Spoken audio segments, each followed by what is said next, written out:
Hello everyone, so for today's video, I'm going to cook a Filipino recipe. We call it Adobong sitaw with pork. So if you guys new in this channel, just like this video and subscribe my YouTube channel. Thank you!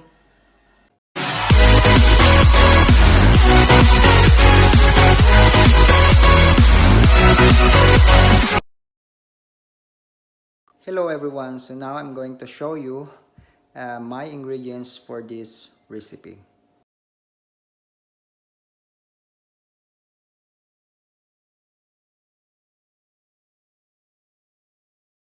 Here's my adobong sitaw. So this recipe guys, I really like this. It's very tasty.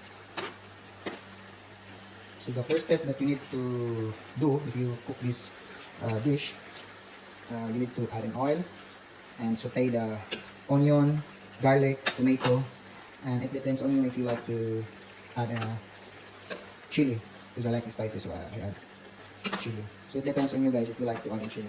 It's a little bit spicy.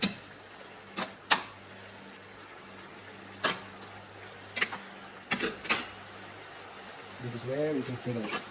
I really like this recipe.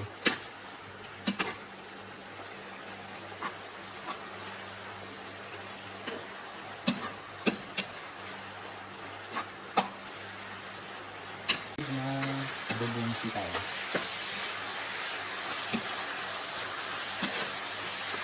Gutom ako.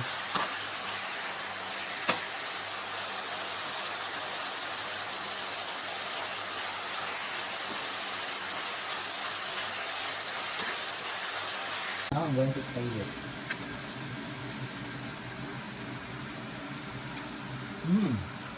Wow. Very tasty guys. You can try this. It's very delicious. Now it's ready.